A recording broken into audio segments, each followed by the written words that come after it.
Welcome back to Andromeda, month 4, part 2 of this month, working on those fan blocks.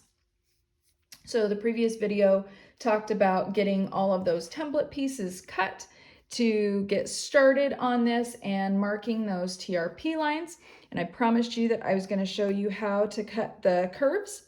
So I'm going to talk about that and then how to get those first two pieces started to get those fan blocks going. So on the curves, as I was going along, I made a boo-boo. My fabric actually moved a little bit on me, and so as I was cutting that curve, and so I need to redo one, and I will show you how I am going to accomplish that. But what I learned in the process is that when I set the template piece on top of my fabric, I glued it, but I didn't glue it specifically on where those template pieces are. So after that boo-boo happened, I started using my repositional glue stick and actually pulling up the fabric or the paper and gluing those ends down so that they didn't move on me when I was cutting them. So what happened is, as I was cutting my curve, the fabric actually skewed out a little bit. And so I cut more fabric than what I was intending to.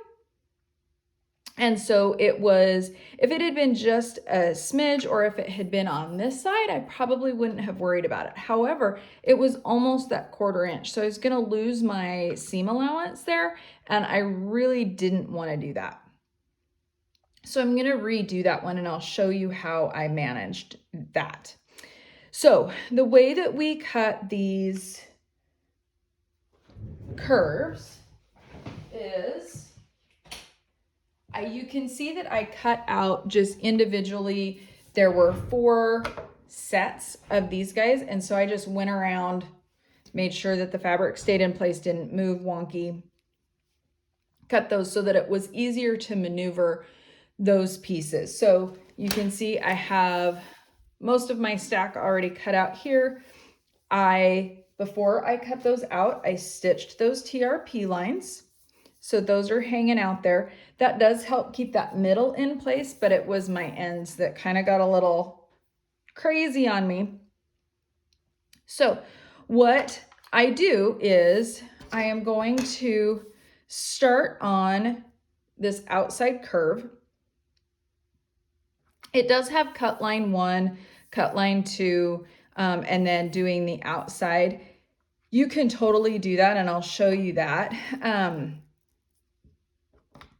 But what I'm gonna do is I'm actually gonna hold this piece of fabric so that as I cut, I'm gonna move my rotary cutter forward, but I'm actually going to keep it relatively straight, and I'm gonna rotate the fabric.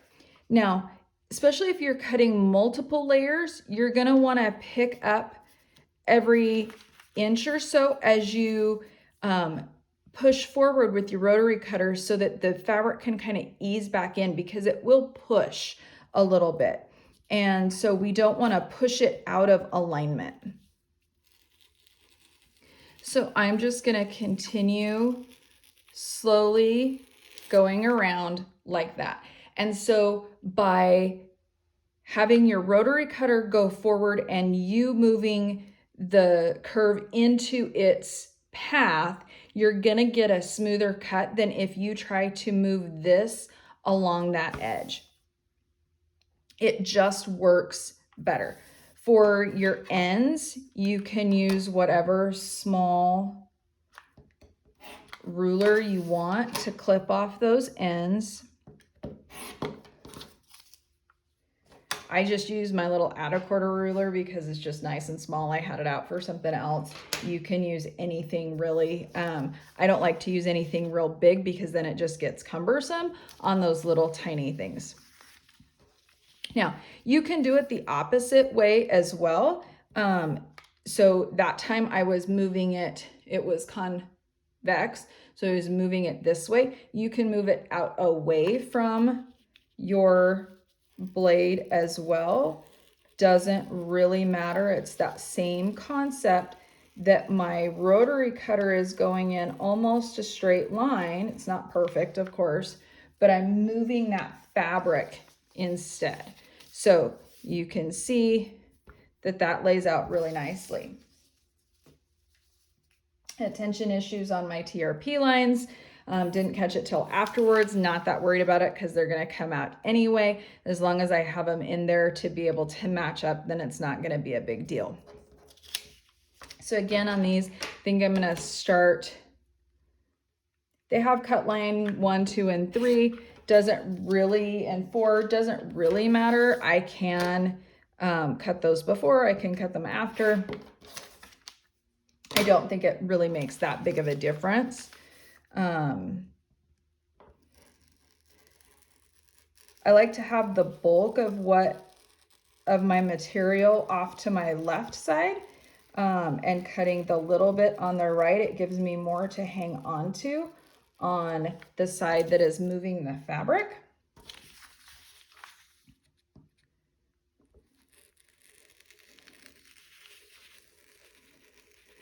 But again, it doesn't really matter. This side isn't as critical. It's going to get cut off when we finish our templates, but we still want it to be reasonable. Okay, so that one's done. So then let me show you. So when I put my big piece on that had all of those curves on there, I put it off to one side and I had about this much excess on the end. So thankfully it is big enough for my piece. So what I did was I took one that I just cut and I looked at how it was angled onto that piece. And so I mimicked that angle so that the grain of that fabric is going to be similar, if not exactly the same as what I had already cut. So then I'm going to go through and I'm just going to recut this. I ripped out the TRP lines of the one that I messed up, and then I'm going to put it on. So I would actually be able to, if I had had a second one that I needed to, I can put a second one on here. This is the only one that I screwed up, thankfully. I also, because there were 2 sheets of it, I have another one, so I could redo up to 4. That's also why we keep our scraps, is so that in case we have a boo-boo, we can redo it. So I'm going to go ahead and cut this out for you guys again, and then I'll throw that TRP line in as I sew later down the road. Now this one, I'm not cutting the paper. I'm just trying to cut right along that paper because I've already cut that line off. And so I don't want to cut the paper. I'm not gonna bother throwing my ruler on this real quick. Because again, that's gonna get cut off, not super critical. But again, I use my repositional glue to stick this guy on. And I'm just going real slow, turning that piece. This isn't a race. You can go as slow as what works for you. Okay, so that's gonna go underneath my machine to get that TRP line. Again, it's just a basting stitch. It doesn't have to be anything tight. If you make it, the wider you make it, the easier it's gonna be to pull that out later when you've attached it to the next piece. Okay, so stacking your pieces. So I've already put together a few of the first two pieces so that I could make sure that it was working before I talk to you guys about it. So I only have one each of those left. But on your template sheets, it shows section 1 for template C11. The next one has section 2, C1, 2. Then I have section 3, C1, 3, so on and so forth. So basically, it's just a matter of lining it up. You should have 2 of each section, and then it's going in order. So you can see that the way that this is put together, I have my outer one, which is my green, and then I had 2 of those. Then I had 2 of the cream. Now, instead of going back to the green, I actually have 2 of the cream, and then 2 green, and then 2 green again, 2 cream, 2 cream, 2 green, 2 green. So instead of going cream, green, cream, cream, green, cream, green, there's a tongue twister. It's gonna go cream, cream, green, green. So it's your outer one and then your inner one, but 2 in a row. And the reason for that is that when you go to put the C1 together, this is your first one, and we're gonna put it on with a cream, but then we're gonna do a cream on the other side. Then we go green, green, then cream, cream. And so it doesn't alternate. We're not starting from one side and going over. We are starting in the middle and alternating back and forth. So that is going to look a little bit different. Usually on these patterns, we go from one side and work our way across, but we're going to start in the center. But everything still works the same as far as putting your pieces together. So again, my method of starting out these templates is different than what the pattern indicates. So I'm going to grab my section 1, and I have it right side up for right now. And I'm going to grab my section 2, and it is also right side up. So the way that the patterns have you do it is you use your repositional glue. You take your pattern, you put your repositional glue there, you take one of your pieces, you flip it over, and you stick it on there. Ta-da!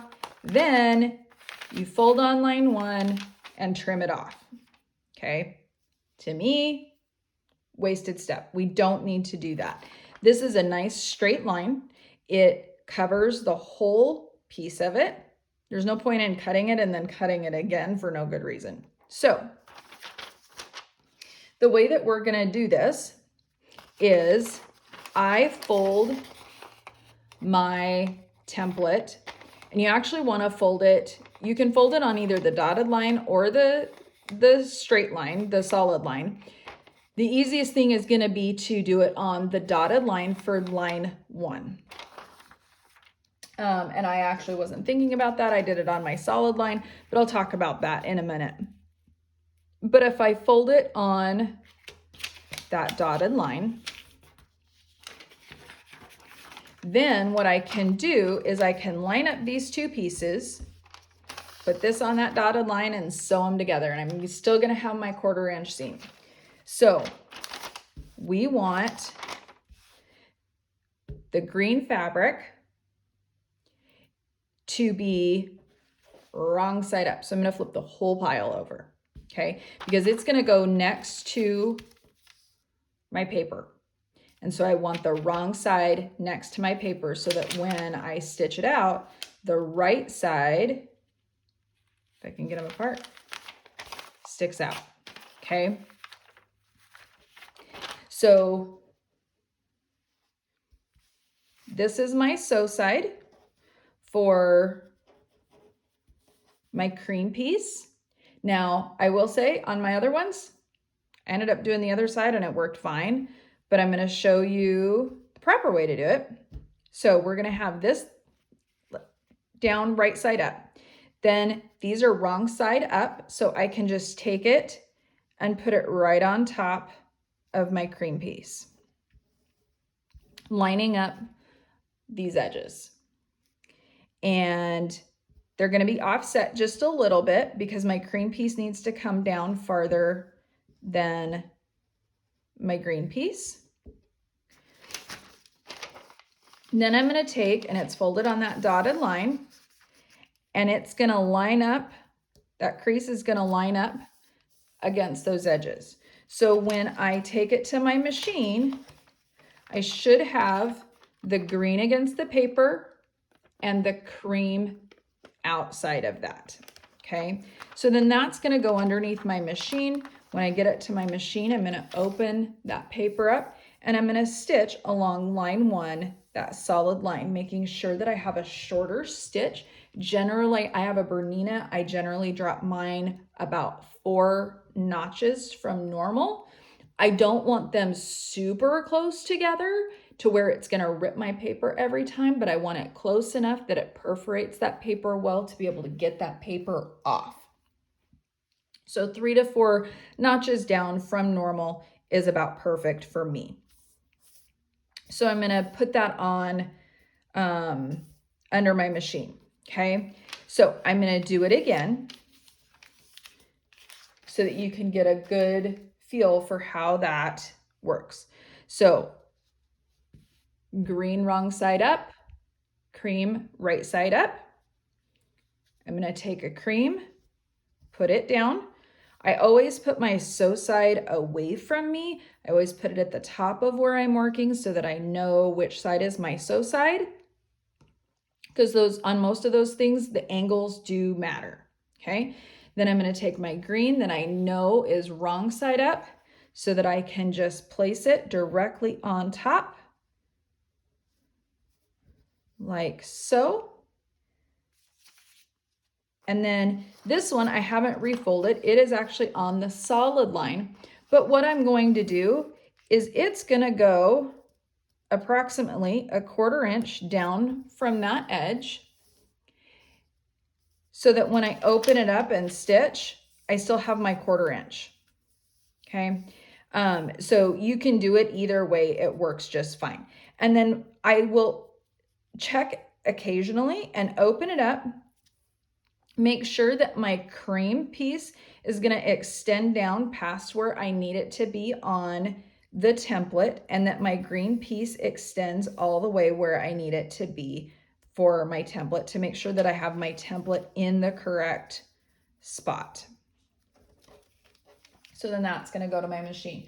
So it is a little weird because you're putting your section 2 piece down first, and then your section 1 piece goes on top of it to start, and then your template piece. Okay, make sure that you give yourself that 1/4 inch seam allowance and that covers all of it. I always iron mine open when I'm done, and before I do the next piece, I always check to make sure that it has covered everything that I need it to cover, so that if I need to redo it, I'm redoing it before I cut and stitch the next piece on, so that I'm not screwing myself on fabric. Okay, so hopefully that helps you get started on these. I wanted to show you real quick. So I have one done. It covers everything that I need it to cover for the green and the cream. Okay, so now I have taken, show you on one of these. So it covers everything. What I'm going to do now is we're working with the other side. So we're going to I'm going to trim off this little tail. It'll make it easier. I'm going to take my template piece. It goes on the solid line 2. And then I'm going to bring the fabric and the paper and I'm going to fold it over. That's going to loosen up the paper from these stitches that is the seam allowance so that those pop back.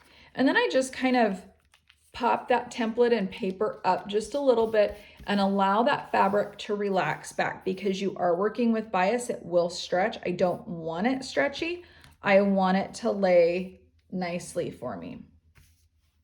Then I'm going to take my add a quarter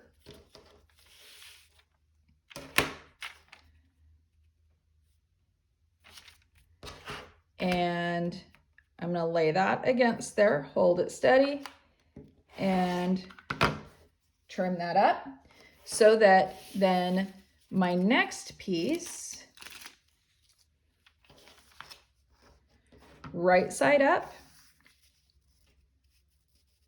is going to go just like so. And then that'll be my next piece to get going. And then it's just going to alternate back and forth, cream to green, or cream, cream, green, green, cream, cream, green, green. Now, with these guys, once we get this fan piece done, then we have our lovely little curves that are going to go at the top. I will show you how to do those, because those can be kind of tricky to get them to go on correctly without pleats in them and getting them to match up lengthwise just right. So the next video I will do is when I have all these fans done, I will show you how to put those curves onto your fan units, because again, that is a very tricky step. That's going to be the hardest piece of these. And then we will go from there. I'll show you that, and then we'll work on putting everything together. I'll have to look at the instructions and see if the big pieces go on these or if we wait and put everything together next month. So anyway, I hope this helps you get started on your fan units. Watch it as many times as you need to. Hopefully it's clearer than mud and that it helps you get going on these guys, and happy sewing. I hope you have success.